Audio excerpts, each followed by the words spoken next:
నమస్తే welcome to ఎర్ర journalism part 14 నేను ఎస్ఎస్ లక్ష్మి ఇంటింటికో గోవు మగధ నినాదం ఇక టాపిక్ లోకి వెళదాం ఇవాల్టి ఎర్ర జర్నలిజం పార్ట్ 14 లో మొన్న America secretary of state mister Marco Rubio Bharat ని ఆర్ఎస్ఎస్ ని అలాగే మన రాని ఇష్టం వచ్చినట్టు మాట్లాడిన మాటలకు అసలైన సమాధానం నెక్స్ట్ ఎర్ర జర్నలిజంలో చెబుతాను అని నేను ఆనాడు చెప్పడం జరిగింది ఆ నేపథ్యంలో ఇవాల్టి ఎర్ర జర్నలిజంలో దానికి సంబంధించిన పూర్తి డీటెయిల్స్ చెప్పడానికి రెడీగా ఉన్నాం.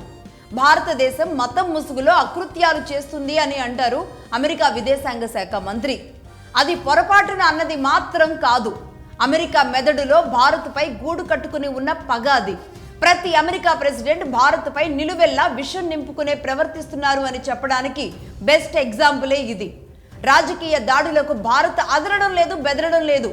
అటు భారత్ పక్కనే ఉన్న పాకిస్తాన్ని ఉసిగొల్పినా ఏం చేయలేకపోతున్నాం. అది కూడా కాకుండా ఇరాన్ యుద్ధ సమయంలో, ఉక్రెయిన్ యుద్ధ సమయంలో భారత్ బ్యాలెన్స్డ్ విధానం ఏదైతే ఉందో అది అమెరికాకి పిచ్చెక్కిపోతోంది. ఒక్క అమెరికా ప్రెసిడెంట్తో తప్ప భారత్ ఇజ్రాయెల్ ప్రధానితో, రష్యా ప్రధానితో, గల్ఫ్ రాజులతో, ఆఖరికి ఇరాన్ రాజుతో కూడా మాట్లాడుతూనే వచ్చింది. దీంతో అమెరికాకి నిజంగానే పిచ్చెక్కుతున్నట్టుగా కనబడుతుంది చూస్తుంటే. ఈ అక్కసుతో అమెరికా సెక్రటరీ ఆఫ్ స్టేట్ ఏమంటారు? భారత్ మత ఫ్యాసిస్ట్ దేశమట, భారత్లో శాంతి లేదట, వీసాలు రద్దు చేయాలి, అమెరికా రద్దు చేస్తుంది కాబట్టి మిగతా దేశాలు కూడా రద్దు చేసేయండి అని పిలుపునిస్తున్న ఆ దేశానికి, ఆ దేశంలో ఉన్న నాయకులకి ఆ దేశం చేసిన దుర్మార్గాలు చెప్పి కళ్ళు తెరిపించాలి. ఆ విషయాలన్నీ కూడా నేను మార్చి 27న చెబుతాను అని మొన్నటి వారం ఎర్ర జర్నలిజంలో చెప్పడం జరిగింది. అయితే నిన్న శ్రీరామనవమి కారణంగా ఈ ఎపిసోడ్ని ఇవాళకి పోస్ట్పోన్ చేయడం జరిగింది. మొత్తంగా ఈ ఎపిసోడ్లో అమెరికా సంస్థలు చేసిన దుర్మార్గాల డేటా, ఆ రికార్డ్స్ అండ్ రిపోర్ట్స్ అన్నింటినీ కూడా ఈ ఎర్ర జర్నలిజం ఎక్స్క్లూజివ్గా పార్ట్ 14లో రెడీ చేయడం జరిగింది. క్రిస్టియన్ అనే ఒక మతాన్ని అమెరికా ఎలా పెంచింది, దానికోసం ఎంతమందిని మట్టుపెట్టింది, మతం చాటున జరిగిన మారణ హోమాలు ఎన్నేళ్లుగా అటు అమెరికాలో ఇటు మిగతా దేశాల మీద పడి మతాన్ని విస్తరిస్తూ వస్తోంది, దానికోసం ఏమేమి నడిపిస్తూ వస్తోంది, అవన్నీ కూడా ఇప్పుడు చెప్తాను. అలాగే ఇప్పుడు భారతదేశంలో ఉన్న, తెలుగు రాష్ట్రాల్లో ఉన్న క్రిస్టియన్ల ఏజ్ అంటే ఆ మతం వయసు గురించి కూడా చెప్తాను. ఒక్క భారత్లోనే మతం గురించి మాట్లాడితే సెక్యులర్ వాదులకు అస్సలు నచ్చదు, ఒప్పుకోరు కూడా వాళ్ళు. ఎందుకంటే మతం మాటున జరిగిన అకృత్యాలు బయటకు వస్తాయి కాబట్టి. వాళ్ళకి తెలుసు అవన్నీ. బయట దేశాల్లో ఓపెన్గా ఇదే మతం పేరుతో యుద్ధాలు జరుగుతూ ఉన్నాయి అని తెలుసు. ఇదే మతం మరో మతంపై మతం పేరుతో చెప్పి మరీ దాడులు చేస్తాయి. కానీ మన మతం మాత్రం మాట్లాడొద్దు. బాధించబడ్డ వాళ్ళు, ఆ కుటుంబాలను కోల్పోయిన వాళ్ళు కూడా మతం పేరు ఎత్తొద్దు అనే చట్టం ఎవరు తెచ్చారో ఈ భారతదేశంలో అర్థం కాదు. నిజాలు, బాధలు, కష్టాలు మాట్లాడొద్దా? హిందువులు మాట్లాడితేనేమో మత ద్వేషి అంటారు, మైనార్టీలు మాట్లాడితేనేమో అది హక్కు, చట్టం. మన దేశంలోనే ఈ పరిస్థితి నిజానికి.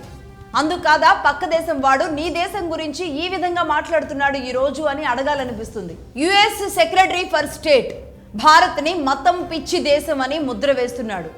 ఈ తరం అమెరికా మంత్రులు కుర్ర కుంకలు అనుకోవాలా వీళ్ళని? చరిత్ర మర్చిపోయారా? చరిత్ర తెలుసో తెలియదో మరి వీళ్ళకి నాకు అర్థం కావట్లేదు.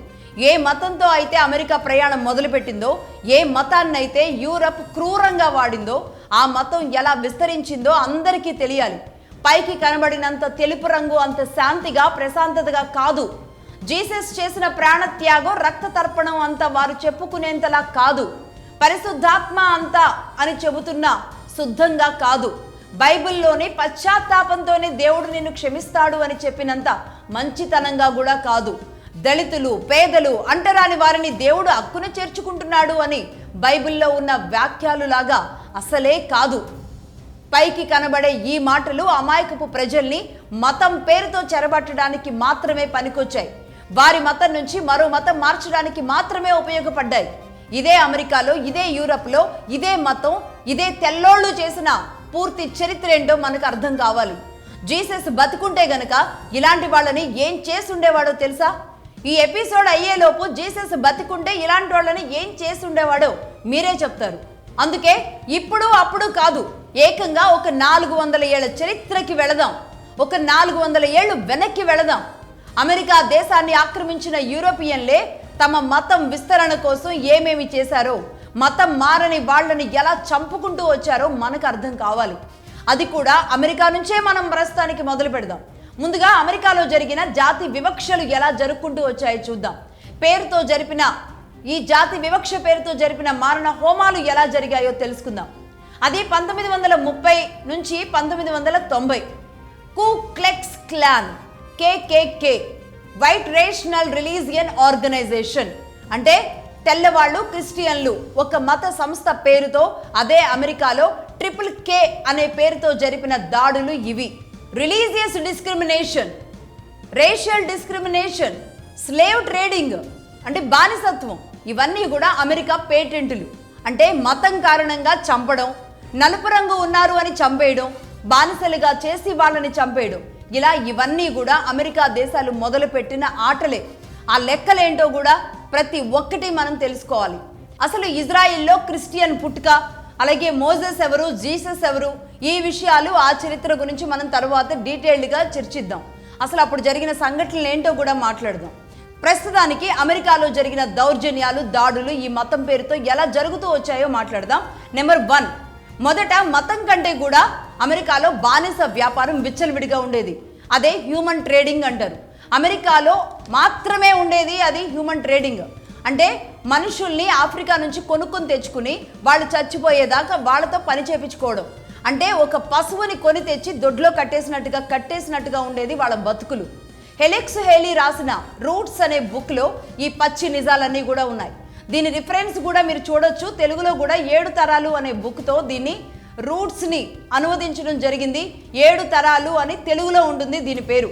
ఇలాంటి బానిసత్వానికి వ్యతిరేకంగా ఎవ్వరు ఎదురు తిరిగినా సరే వారికి అసలు బతుకు అంటే లైఫ్ అనేది ఉండేది కాదు. పాపం కనీసం సాటి మనిషి అని కూడా జాలి, దయ ఏమీ లేకుండా అత్యంత దుర్భరమైన జీవితాలు పాపం వాళ్ళు అలా ఉండేవి. అంత దారుణంగా వాళ్ళని ఒక పశువుల కంటే హీనంగా చూసేవాళ్ళు. అలాగే ఐ హ్యావ్ ఎ డ్రీమ్ అని నా దేశం అమెరికా దేశంలో జాతి, మత, బానిస వివక్ష ఉండకూడదు అని, తెల్ల జాతి నల్ల జాతి పిల్లలు కలిసి ఉండాలని, ఒకే పాఠశాలకు ఒకే చర్చికి వాళ్ళంతా వెళ్ళాలి అని ఇచ్చిన ఒక వ్యక్తి ప్రసంగం అమెరికా అంతా ఒక శక్తిగా ఎక్కడ మారుతుందో అని నిట్ట నిలువున ఆయన్ని చంపేశారు. ఆయనే నోబెల్ శాంతి గ్రహీత మార్టిన్ లూథర్ కింగ్ జూనియర్. అలాగే నెంబర్ 2, రిలీజియన్ డిస్క్రిమినేషన్. ఇది ఎలా ఉంటుందంటే క్రిస్టియన్ మతం తప్ప ఇంకా ఏ మతం కూడా ఉండకూడదు. అలా ఒప్పుకోకపోతే గనక మరణమే శాసనం. అలాగే నెంబర్ 3, అది యాంటీ సెమిటిజం అంటారు దీన్ని. అది యూదులకు వ్యతిరేకంగా జరిగే దాడులు. యూదులు అనేవాళ్ళు కనబడితే వాళ్ళని చంపడమే లక్ష్యంగా ఈ మతం పనిచేస్తూ ఉంటుంది. ఇది యాంటీ సెమిటిజం. అలాగే నెంబర్ 4, రేషనల్ డిస్క్రిమినేషన్. తెల్లగా లేరని, నల్లగా ఉన్నారని, అందంగా లేరని చేసే దాడి. ఇది ఎంత దారుణంగా ఉంటుందంటే నీ రంగు బాలేదు, నీ జుట్టు బాలేదు, నీ ముక్కు బాలేదు, నీ కళ్ళు బాలేదు, నీ పళ్ళు బాలేదు అని అవమానాలకి, అనుమానాలకి గురి చేస్తూ ఉంటారు. ఇలా ఉండడాన్ని చూసి దీన్ని సహించలేక పోరాడినందుకు మాల్కమ్ని ఒక సభలో ఆయన ప్రసంగిస్తూ ఉండగానే నిట్ట నిలువున ఈయన కూడా చంపేశారు. ఎవరు? ఇదే కు క్లెక్స్ క్లాన్ వాళ్ళు. అక్కడ మార్టిన్ కానీ ఇక్కడ ఈయన కానీ చంపింది కు క్లెక్స్ క్లాన్ వాళ్ళు మాత్రమే. ఇక ఆ తర్వాత అబ్రహాం లింకన్. వీటన్నింటినీ ఎదిరిస్తూ అమెరికా దేశ అధ్యక్షుడయ్యారు ఆయన. అమెరికాలో మొట్టమొదటిగా స్లావరీని రద్దు చేశారు, అంటే బానిసత్వాన్ని రద్దు చేశారు. బానిసలు ఇక ఉండరు, ఆ వ్యవస్థ ఉండదు అని దాన్ని కొట్టేశాడు ఆయన రావడంతోనే. బానిస వ్యాపారం చేసిన వ్యక్తులు ఊరుకుంటారా? బానిస వ్యాపారం చేసిన వ్యక్తులు బానిసత్వాన్ని రద్దు చేస్తే ఒప్పుకోలేదు. యాక్ట్ ఆఫ్ 1871 అంటారు. అబ్రహాం లింకన్ని అప్పుడే చంపేశారు. ఇలాంటి వాళ్ళందరినీ చంపడానికి పుట్టిన సంస్థ పేరే కు క్లెక్స్ క్లాన్, KKK. ఈ సంస్థే. మతం, రంగు ఆధారంగానే అడ్డంగా చంపుకుంటూ వెళ్ళిపోయే వాళ్ళు వీళ్ళు. ఈ కు క్లెక్స్ క్లాన్ మాస్క్ గాళ్ళు ఈ సంస్థల్లో 5 మిలియన్ల యాక్టివ్ మెంబర్స్ ఉంటారు. అంటే ఈ కు క్లెక్స్ క్లాన్ వాళ్ళు చేసిన ఈ గ్రూపు ఇదేదైతే ఉందో దాదాపుగా 5 మిలియన్ల యాక్టివ్ మెంబర్స్ ఉంటారనమాట.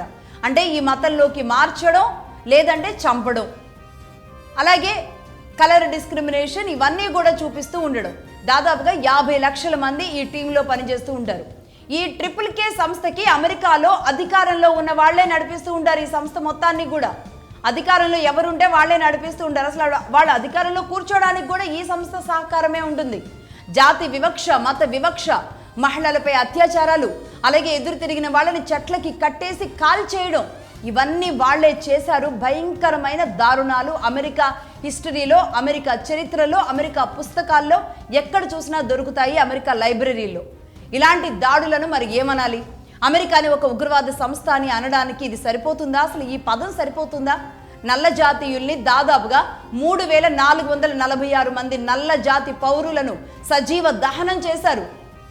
వర్ణం కారణంగా, మతం కారణంగా బానిసలుగా మీరు బతికి ఉండాల్సిందే అని, తిరగబడితే ఇలాగే ఉంటుందని 3446 మంది నల్లజాతి పౌరుల్ని నిట్ట నిలువున సజీవ దహనం చేసింది ఈ KKK సంస్థ. నేను చెప్పే ఈ లెక్కలన్నీ ఎక్కడయో కాకి లెక్కలు కాదు, అమెరికా FBI రికార్డ్స్లో ఉన్న లెక్కలే ఇవన్నీ. స్వయంగా అమెరికా సంస్థ అయిన FBI చెప్పిన లెక్కలే ఇవన్నీ.